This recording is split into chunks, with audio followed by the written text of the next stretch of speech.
Gimana sih Mbak, kita tuh tahu orang ini tuh udah the one gitu yang cocok untuk kita nikahin.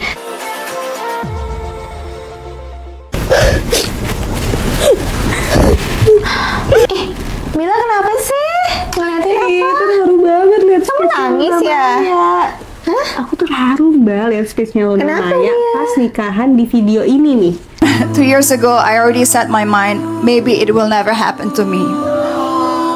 Mbak Gita kan udah nikah. Jadi gimana sih Mbak, kita tuh tahu orang ini tuh udah the one gitu yang cocok untuk kita nikahin. Calon pasangan yang pokoknya cocok aja deh dalam hal apapun itu. Oke. Ini ya, ini juga buat Zafriends. Ini aku kasih tahu tanda-tanda bahwa si dia adalah the one. Gimana Mbak caranya the one itu? Kasih aja 5 pertanyaan penting yang harus kamu bahas sama pasangan sebelum nikah. Catat ya Zafriends. Yang pertama, money is a source of happiness or stress. Nah, ini tuh penting kamu tahu dan pasangan kamu tahu apakah uang itu sekedar alat pemenuhan kebutuhan atau uang itu adalah simbol status. Nah, mungkin jawabannya tuh bisa beda ya. Tapi bisa terlihat nih gimana pasangan tuh bisa bersikap tentang uangnya atau keuangannya, dari mulai gimana dia cara dapetinnya, cara ngelolanya, hingga untuk apa sih uangnya tuh digunakan gitu.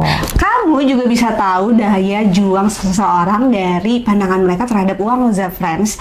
Bagi mereka yang punya masa lalu yang baik, biasanya menganggap uang sebagai sumber kebahagiaan. Mereka tahu gimana cara yang baik dalam mengelola uang dan tahu 3 hal penggunaan uang yang bisa membawa Zafriends ke kebahagiaan.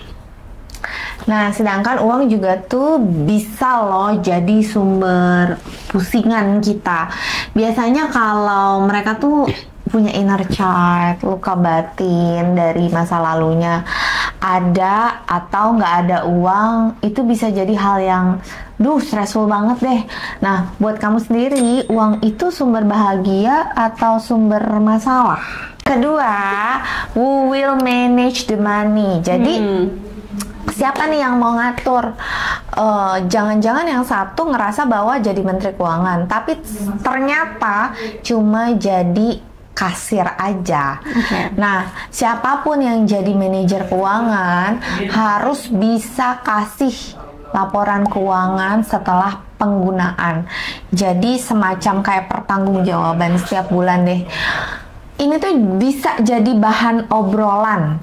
Kayak arus kas tiap bulan tuh gimana sih? Apa semuanya tuh berhasil dibayar? Sesuai nggak yang direncanakan sama yang direalisasikan buat dikeluarkan dan ditabung. Nah, terus penting juga nggak sih Mbak tahu siapa yang bakal nafkahin nantinya? Penting loh. Nah, ini nih yang ketiga. Siapa yang responsible buat provide family gitu ya.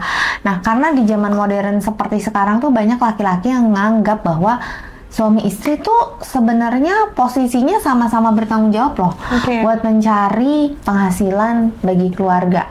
Nah, di lain sisi, kalau pasangannya menganggap bahwa tanggung jawab untuk menafkahi yang utama adalah suami, terus istri juga harus siap kalau suaminya minta istri untuk nggak bekerja lagi.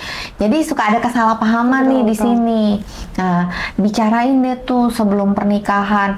Jangan sampai kalau misalnya istrinya berharap bahwa dia tuh dinafkahi penuh, terus uangnya dia kalaupun dia bekerja menghasilkan itu adalah buat kepentingannya dia. Sedangkan kalau suami menganggapnya bahwa enggak, kalau zaman sekarang mah harus dua-duanya nih kerja. Takutnya kalau misalnya ini baru ketemu setelah nikah, bisa apa ya namanya? Bisa jadi kayak masalah yang dipendem terus biasanya bukan gengsi ya, tapi nggak enak gitu, tabu buat dibicarakan, bisa jadi sumber keretakan rumah tangga. Tapi kalau misalnya udah diobrolin jauh-jauh hari sebelum nikah, udah ada kejelasan posisinya, perannya masing-masing, ya ini untuk meminimalisir konfliknya. Nah kalau aku nih Mbak Gita, better ngobrolin sekarang daripada ribut nantinya. Kalau aku sih nih ya maunya ngobrolin dulu nih, negosiasi ke calon suami aku nantinya, bahwa aku tuh butuh untuk tetap bekerja, bukan karena uangnya semata aja sih Mbak, cuma kayak apa ya, kayak aku tuh butuh ada aktivitas aja gitu. Berarti kalau misalnya soal uang tetap punya kamu, bukan buat nafkahin. Bukan, enggak itu buat aku ya. Nah, yang terakhir nih penting banget juga dan sering banget jadi sumber konflik adalah kalau misalnya pasangan kita tuh harus bertanggung jawab juga sama extended family gitu ya. Kalau sekarang sih bahasanya mungkin agak-agak generasi sandwich lah, gitu ya. Dia provide buat orang tuanya, dia provide buat adik, keluarganya lah, extended family gitu. Nah, gimana nih membagi penghasilannya? Seringkali ketika ini nggak diobrolin, pasangan tuh jadi kaget. Wah, ternyata setelah kita menikah pun kamu masih tetap harus biayain keluarga kamu ya. Terus ini jadi ngurangin ini dong, ngurangin porsi untuk nafkah di rumah tangga utama dong gitu. Ini juga harus ada kesepakatan nih, gimana nanti membaginya. Kalau misalnya sudah disepakati dari awal, ya mungkin nanti ada lah pasti kerikil-kerikilnya, tapi setidaknya ini jadi meminimalisir dan mengurangi potensi untuk menyembunyikan.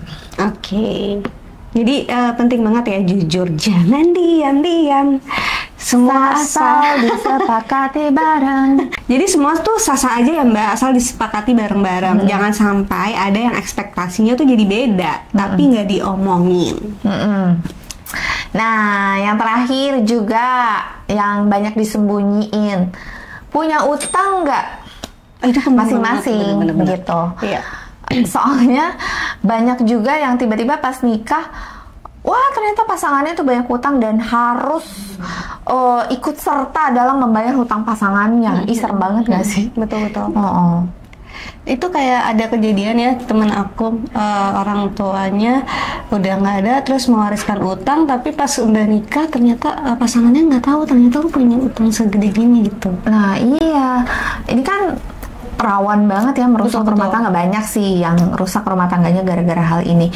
Kalau misalnya udah diobrolin dari awal, mungkin kita tahu nih pasangan kita punya utang banyak, tapi jadinya kalau memang bener-bener emang harus dan pengen nikah banget, kita jadi mikirin caranya gimana ya supaya hutang ini bisa kita kelola dan bisa diselesaikan dengan strategi seperti apa bareng-bareng gitu. Nikah itu kita tuh jadi tim, tapi tetap butuh role yang jelas biar nggak saling lempar-lemparan nantinya. Jadi nggak saling lempar-lemparan, Bill. Nah, Zafran, sebelum bilang I do, pastiin kamu dan pasangan udah jawab 5 pertanyaan tadi.